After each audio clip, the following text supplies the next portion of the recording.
Hi friends, welcome to my KSY informative channel. ಯಾರಾದರೂ ನನ್ನ ಚಾನಲ್ನ ಸಬ್ಸ್ಕ್ರೈಬ್ ಮಾಡ್ದೆ ನೋಡ್ತಾ ಇದ್ದರೆ ಪ್ಲೀಸ್ ಒಂದು ಸಬ್ಸ್ಕ್ರೈಬ್ ಮಾಡ್ಕೊಳ್ಳಿ. ನಾನಿವತ್ತು ಇಡ್ಲಿಗೆ ಹೋಟೆಲ್ ಸ್ಟೈಲ್ನಲ್ಲಿ ಯಾವ ರೀತಿ ಸಾಂಬಾರು ಮಾಡ್ಕೊಳ್ಳೋದು ಅಂತ ಹೇಳ್ಕೊಡ್ತೀನಿ. ಇದು ತುಂಬಾ ಟೇಸ್ಟಿಯಾಗಿರುತ್ತೆ. ಇದನ್ನು ಮಾಡೋದಕ್ಕೆ ಮೊದಲಿಗೆ ಕುಕ್ಕರ್ಗೆ 1 ಕಪ್ ಆಗುವಷ್ಟು ತೊಗರಿಬೇಳೆನ ಹಾಕ್ಕೊಬೇಕು. ಅದು ಬೇಯೋದಕ್ಕೆ ಬೇಕಾಗುವಷ್ಟು ನೀರು, ಹಾಗೆ ಉಪ್ಪು, ಅರಿಶಿನ, ಹಾಗೆ ಒಂದು ಸ್ವಲ್ಪ ಎಣ್ಣೆ ಹಾಕ್ಕೊಂಡು ಕುಕ್ಕರ್ ವಿಷಲ್ ಮುಚ್ಚಿಬಿಟ್ಟು 2 ವಿಷಲ್ ಕೂಗಿಸ್ಕೊಳ್ಳಿ. ಅದಾದಮೇಲೆ ನಾವು ಅದಕ್ಕೆ ಹಾಕುವಂಥ ಮಸಾಲ ರೆಡಿ ಮಾಡ್ಕೊಳ್ಳೋಣ. ಒಂದು ಫ್ರೈಯಿಂಗ್ ಪ್ಯಾನ್ಗೆ ಒಂದು ಸ್ವಲ್ಪ ಎಣ್ಣೆ ಹಾಕ್ಕೊಂಡು 1 ಟೀ ಸ್ಪೂನ್ ಆಗುವಷ್ಟು ಧನಿಯಾಕಾಳು, ಒಂದು ಅರ್ಧ ಟೀ ಸ್ಪೂನ್ ಆಗುವಷ್ಟು ಜೀರಿಗೆ, ಒಂದು ಅರ್ಧ ಟೀ ಸ್ಪೂನ್ ಆಗುವಷ್ಟು ಪೆಪ್ಪರ್, ಹಾಗೆ 1 ಟೀ ಸ್ಪೂನ್ ಆಗುವಷ್ಟು ಕಡಲೆಬೇಳೆನ ಸೇರಿಸ್ಕೊಂಡು ಚೆನ್ನಾಗಿ ಫ್ರೈ ಮಾಡಬೇಕು. ಅದಾದಮೇಲೆ 1 ಟೀ ಸ್ಪೂನ್ ಆಗುವಷ್ಟು ಬೆಳ್ತಿಗೆ ಅಕ್ಕಿನ ಹಾಕ್ಕೊಬೇಕು. ಅದನ್ನು ಚೆನ್ನಾಗಿ ಫ್ರೈ ಮಾಡಿದ ಮೇಲೆ ಇದಕ್ಕೆ ಒಂದು 6 ಬ್ಯಾಡಿಗೆ ಮೆಣಸನ್ನ ಸೇರಿಸ್ಬಿಟ್ಟು ಒಂದು 6 ಎಸಳು ಬೆಳ್ಳುಳ್ಳಿ ಜೊತೆಗೆ ಸೇರಿಸ್ಕೊಂಡು, ಹಾಗೆ ಮೇಲ್ಗಡೆ ಒಂದು ಸ್ವಲ್ಪ ಕರಿಬೇವು ಸೊಪ್ಪನ್ನು ಹಾಕ್ಕೊಂಡು ಚೆನ್ನಾಗೇ ಫ್ರೈ ಮಾಡ್ಕೊಳ್ಳಿ. ಕರಿಬೇವು ಸೊಪ್ಪು ಹಾಕ್ಕೊಂಡು ಮಸಾಲ ಅರಿಯೋದ್ರಿಂದ ತುಂಬಾ ಪರಿಮಳವಾಗಿ ಬರುತ್ತೆ.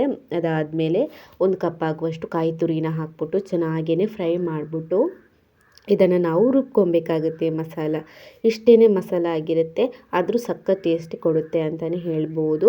ಅದಾದಮೇಲೆ ನಾವು ಇದನ್ನು ರುಬ್ಬಿದಾದ್ಮೇಲೆ ನಾವು ಯಾವ ಪಾತ್ರೆಯಲ್ಲಿ ಮಾಡ್ಕೊತಿದ್ದೀವಿ ಆ ಪಾತ್ರೆಯಲ್ಲಿ ಒಗ್ಗರಣೆ ಮಾಡ್ಕೊಬೇಕು. ಒಂದು ಸ್ವಲ್ಪ ಎಣ್ಣೆ, ಹಾಗೆ ಸಾಸಿವೆ, ಹಾಗೆ ಕರಿಬೇವು ಸೊಪ್ಪು, 1 ಗಡ್ಡೆ ಈರುಳ್ಳಿ, ಜೊತೆಗೆ ಒಂದು ಬ್ಯಾಡಿಗೆ ಮೆಣಸನ್ನ ಸೇರಿಸ್ಕೊಂಡು ಒಗ್ಗರಣೆ ಮಾಡ್ಕೊಳ್ಳಿ.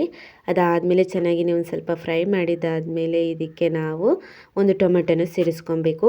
ಒಂದು ಟೊಮೆಟೊನ ಸೇರಿಸ್ಬಿಟ್ಟು ಅದನ್ನು ಚೆನ್ನಾಗಿ ಒಂದು ಸ್ವಲ್ಪ ಫ್ರೈ ಮಾಡಿದಾದಮೇಲೆ ನಾವು ಅರ್ದಿರುವಂಥ ಮಸಾಲೆ ಏನಿದೆ ಆ ಕೆಂಪು ಮಸಾಲೆನ ಹಾಕ್ಕೊಬೇಕು. ಹಾಕ್ಕೊಂಡು ಸ್ವಲ್ಪ ನೀರನ್ನ ಹಾಕ್ಕೊಬೇಕು. ಒಂದು ಅರ್ಧ ಲೋಟ ನೀರನ್ನ ಸೇರಿಸ್ಬಿಟ್ಟು ಅದನ್ನು ಚೆನ್ನಾಗಿ ಒಂದು ಸ್ವಲ್ಪ ಮಿಕ್ಸ್ ಮಾಡಬೇಕು.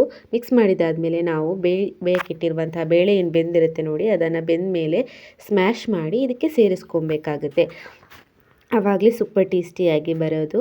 ಅದನ್ನು ಸೇರಿಸ್ಬಿಟ್ಟು ಚೆನ್ನಾಗಿ ಒಂದು ಸ್ವಲ್ಪ ಮಿಕ್ಸ್ ಮಾಡಿಬಿಟ್ಟು ನಾವು ನೀರು ಬೇಕು ಅನಿಸಿದ್ರೆ ಇನ್ನೂ ಒಂದು ಸ್ವಲ್ಪ ಹಾಕ್ಕೊಬೋದು. ಹಾಕ್ಕೊಂಡು ಒಂದು ಅರ್ಧ ಹೋಳು ನಿಂಬೆ ಹಣ್ಣಿನ ಗಾತ್ರದಷ್ಟು ಹುಣಸೆ ಹುಳಿನ ರಸನ ಹಿಂಡ್ಬಿಟ್ಟು ಇದಕ್ಕೆ ಸೇರಿಸ್ಕೊಬೇಕು. ಅದಾದಮೇಲೆ ನಾವು ಒಂದು ಸ್ವಲ್ಪ ಬೆಲ್ಲ, 1 ಟೀ ಸ್ಪೂನ್ ಆಗುವಷ್ಟು ಬೆಲ್ಲನ ಸೇರಿಸ್ಕೊಂಡು, ಆದಮೇಲೆ ಕರಿಬೇವು ಸೊಪ್ಪನ್ನ, ಆದಮೇಲೆ ಕೊತ್ತಂಬರಿ ಸೊಪ್ಪನ್ನ ಸೇರಿಸ್ಕೊಂಡು ಚೆನ್ನಾಗಿ ಒಂದು ಸ್ವಲ್ಪ ಕುದಿಸಿದ್ರೆ, ಕೊನೆಯದಾಗಿ ಒಂದು ಸ್ವಲ್ಪ ತುಪ್ಪ ಹಾಕಿದರೆ ಸೂಪರ್ ಟೇಸ್ಟಿಯಾಗಿರುವಂತಹ ಇಡ್ಲಿ ಸಾಂಬಾರ್ ರೆಸಿಪಿ ರೆಡಿ ಆಗುತ್ತೆ. ನೀವು ಮನೆಯಲ್ಲಿ ಟ್ರೈ ಮಾಡೋದನ್ನು ಮರಿಬೇಡಿ.